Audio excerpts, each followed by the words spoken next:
नमस्ते।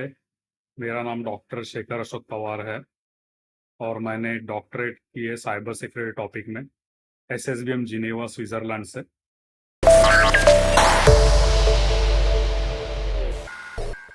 ग्रासड्यू IT solutions private limited, Mumbai, India और security law incorporation United States, ये दो कंपनी का सीईओ और फाउंडर मेंबर हूँ। इसके अलावा मैं बहुत सारी एनजीओज जो साइबर सेफ्टी में काम करती है उनके साथ एज अ एडवाइजरी बोर्ड काम कर रहा हूँ। और मैं बहुत बार रेडियो बिग एफएम और बहुत सारे चैनल्स पे as a cyber security awareness consultant या सीसो की तरह मैंने बहुत सारे इंटरव्यूज दिए जिससे लोगों में और बिजनेसेस में साइबर सिक्योरिटी अवेयरनेस स्प्रेड हो जाए। 2016 से Grassdew IT solutions private limited cyber security audits and assessment, software development और टेली सर्विसेज में काम कर रही है। पिछले 3 साल से हम लोग टाटा टेली सर्विसेज के पैन इंडिया चैनल पार्टनर और सॉल्यूशन पार्टनर है।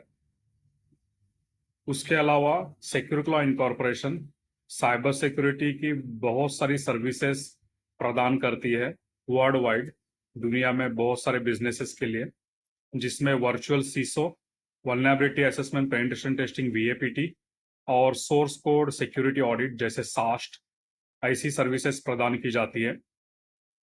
उसके अलावा मैंने एक नया साइबर सिक्योरिटी फ्रेमवर्क इन्वेंट किया है, बीडीएसएलसीसी है, business domain specific lease cyber security controls implementation. तो इस फ्रेमवर्क को एमएसएमई सेगमेंट या स्मॉल एंड मीडियम एंटरप्राइज या स्मॉल एंड मीडियम बिजनेसेस के लिए बनाया गया है। तो डिपेंडिंग ऑन आपका जो भी बिजनेस डोमेन है उसके हिसाब से इस फ्रेमवर्क से आपको साइबर सिक्योरिटी के टेलर्ड कंट्रोल्स मिलते हैं। जैसे 15 से 40 कंट्रोल हो गए फार्मा इंडस्ट्री के लिए, 15 से 40 कंट्रोल हो गए ई कॉमर्स के लिए। तो ऐसे हर एक डोमेन के लिए स्पेसिफिकली साइबर सिक्योरिटी मिलती है। तो उसका ये फ्रेमवर्क है और इसको हम लोगों ने वेब प्लेटफॉर्म में भी कन्वर्ट किया हुआ है। तो आप वहां पे जाके रजिस्टर कर सकते हैं और इसका बेनिफिट ले सकते हैं। ऑनलाइन ऑडिट या फिजिकल ऑडिट के बाद आपका एक असेसमेंट रेटिंग दिया जाएगा आपके जो भी बीडीएसएलसी से इम्प्लीमेंटेशन लेवल है उसके हिसाब से और कंट्रोल्स के एविडेंसेस के हिसाब से। उसके बाद आपको सर्टिफिकेट मिल जाती है बीडीएसएलसी से लेवल अचीव की है जो आपके कंपनी ने उसकी। उसके अलावा एक ट्रांसक्रिप्ट मिल जाती है जिसमें मार्कशीट की तरह दिखाया जाता है कि कितने कंट्रोल्स आपके इम्प्लीमेंट किए, कौन से कंट्रोल्स हम लोगों ने बीडीएसएलसी द्वारा रिकमेंड किए थे आपके बिजनेस डोमेन के लिए। उसके साथ साथ हम लोग वेब एनालिटिकल रिपोर्ट भी शेयर करते हैं जिसमें ग्राफिकल रिप्रेजेंटेशन में दिखाया जाता है कि कितना कवरेज है आपके कंट्रोल्स का और कितना इफेक्टिवनेस है। तो ये सभी स्मॉल एंड मीडियम एंटरप्राइज या स्कूल्स कॉलेजेस जैसे इंस्टीट्यूट्स और बहुत सारे शॉप्स या सभी लोगों के लिए ये बहुत ही उपयोगी है और ये बहुत ही कम दामों में इम्प्लीमेंट किया जा सकता है।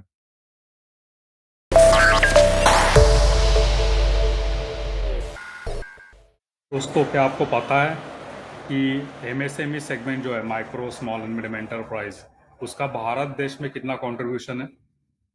लगभग 30% of the GDP of the country, 30% GDP जो भारत देश की है वो एमएसएमई सेगमेंट की उत्पन्न से आती है। उसके अलावा करीबन 11 करोड़ लोगों के लिए एम्प्लॉयमेंट अपॉर्चुनिटीज, रोजगार सुविधा एमएसएमई सेगमेंट के द्वारा आती है।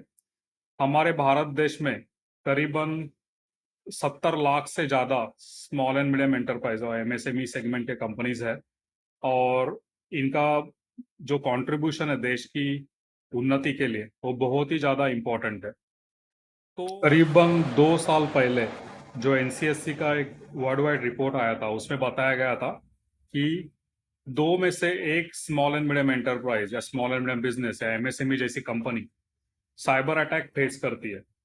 43% जो साइबर अटैक्स होते हैं बिजनेसेस के ऊपर वो स्मॉल एंड मीडियम एंटरप्राइज के ऊपर किए जाते हैं। और बहुत सारी कंपनियां जो साइबर अटैक के चपेट में आती है उनको इतना ज्यादा रिपुटेशन और फाइनेंशियल लॉसेस होते हैं बहुत सारी कंट्रीज में कि वो 6 मंथ में 6 महीने के अंदर उनका बिजनेस भी बंद हो जाता है। तो ये ऐसे सब स्टैटिस्टिक्स बहुत जगह पे नेशनल लेवल पे और इंटरनेशनल लेवल पे पब्लिश किए गए हैं। तो जो हम लोग काम कर रहे हैं as a security law, as a Grassdew IT solutions, वो बहुत ज़्यादा इम्पोर्टेंट है स्मॉल एंड मीडियम एंटरप्राइजेस या एमएसएमई जैसी कंपनीज को प्रोटेक्ट करने के लिए और उनको साइबर सिक्योर बनाने के लिए, ताकि उनकी वित्तीय हानि ना हो, एम्प्लॉयमेंट अपॉर्चुनिटीज पे भी कोई हैमर ना आए, हथौड़ा ना चले, और उसके अलावा कंपनीज को ज़्यादा से ज़्यादा बेनिफिट मिले, उनका प्रॉफिट ज़्यादा बढ़े, और उनको कभी भी कोई भी साइबर सिक्योरिटी रिलेटेड या साइबर अटैक होने की चिंता ना रहे, राइट। तो इसके लिए हम लोग बहुत ज़्यादा काम कर रहे हैं। मेरा पूरा फोकस है कि स्मॉल एंड मीडियम एंटरप्राइजेस को ज़्यादा से ज़्यादा साइबर सिक्योरिटी कम से कम पैसे में, कम से कम कंट्रोल्स में, कम से कम समय में दी जाए।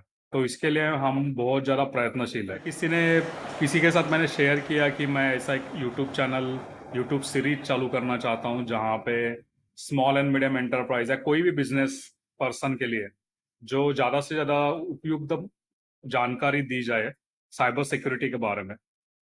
तो क्यों मैं चैनल चालू कर रहा हूँ, क्यों मैं इस सीरीज पे बहुत ज़्यादा टाइम स्पेंड करने वाला हूँ, मेरा एनर्जी डालने वाला हूँ? क्योंकि मैं चाहता हूँ कि मेरा भारत देश डिजिटल तो क्रांति लाए ही और ला ही रहा है।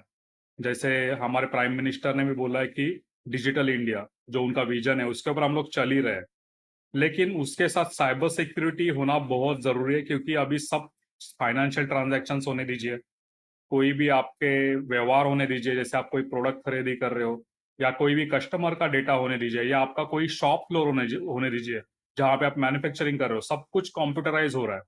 और ये हो रहा है, बहुत ही अच्छी बात है। और बहुत सारी एआई टेक्नोलॉजीज, ईमेल टेक्नोलॉजीज, और जैसे चैट जीपीटी जैसे जो टेक्नोलॉजीज आ रही है वो हम लोग यूज कर रहे हैं, वो बहुत ही अच्छी बात है। लेकिन अगर हम लोग साइबर सिक्योरिटी के ऊपर ध्यान नहीं देंगे तो उसमें एक बहुत बड़ा खतरा हो सकता है, जिसमें आपको बहुत ज्यादा लॉस हो सकता है, आपका रेपुटेशन कम हो जा सकता है।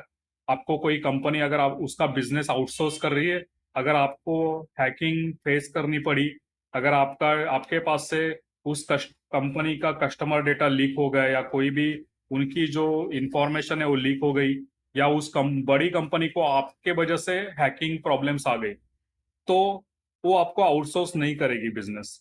तो आपको साइबर सिक्योरिटी इम्प्लीमेंटेशन बहुत जरूरी हो चुका है आज के दुनिया में। तो मैं चाहता हूं कि सप्लाई चेन भी जो मार्केट में है वो प्रोटेक्ट हो जाए, और कम से कम दाम में अच्छी से अच्छी साइबर सिक्योरिटी कैसे दी जाए। तो इसके लिए हम लोग बहुत ज्यादा प्रयास कर रहे हैं।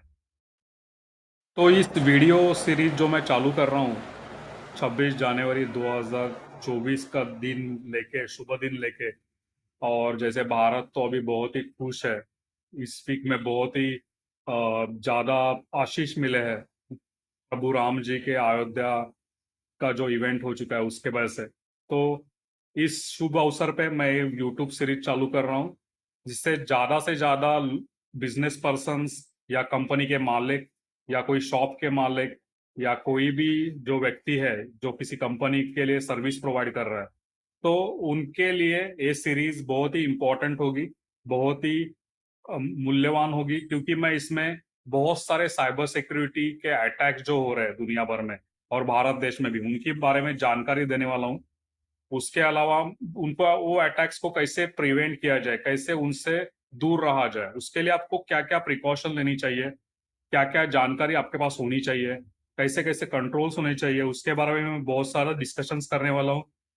और छोटे छोटे वीडियोस में मैं आपको बहुत ज्यादा नॉलेज देने की कोशिश करने वाला हूँ। और ये यूट्यूब जो सीरीज रहेगी वो फोकस रहेगी बिजनेसेस के बारे में, और बिजनेसेस के साइबर सिक्योरिटी के बारे में। मेरा ये प्रयास रहेगा कि ज़्यादा से ज़्यादा जानकारी देते वक्त मैं किसी कंपनी का जिक्र ना करूं, जिससे उनका रेपुटेशन या उनके बारे में कोई प्रोडक्ट सेल कर रहा हूं ऐसे ना लगे। और दूसरा है कि मुझे बहुत सारी जगह पे कुछ कुछ साइबर सिक्योरिटी के जो वर्ड्स है उनके उचित हिंदी शब्द पता नहीं है, तो उसके लिए थोड़ा मैं रिसर्च करूंगा, और मैं उनको ज़्यादा से ज़्यादा सहज भाषा में बताने की कोशिश करूंगा, जिससे आपको बहुत ही अच्छा नॉलेज मिले। तो आप मुझे सहयोग कीजिए और आपके कमेंट्स लाइक्स मुझे मोटिवेट करने के लिए हमेशा करते रहिए। हमारे यूट्यूब वीडियोस को, यूट्यूब चैनल को जल्दी से जल्दी सब्सक्राइब कीजिए और बहुत सारे लोगों के साथ साझा कीजिए, शेयर कीजिए, ताकि बहुत सारे लोग हमसे इस प्रयास में जुड़ जाए। और मुझे पता है कि अभी मेरा पहला वीडियो है, तो फिर भी मैंने बहुत अच्छे से उसको करने की कोशिश की है। मैंने एक छोटा सा सेटअप बनाया हुआ है और मैं प्रयास करूंगा मेरे बिजी शेड्यूल में से मैं कुछ घंटे हर हफ्ते निकालूं और ऐसे वीडियोस बार बार अपलोड करते रहूं, ताकि आप लोगों के पास बहुत सारी जानकारी सहज भाषा में पहुंचाई जाए। धन्यवाद।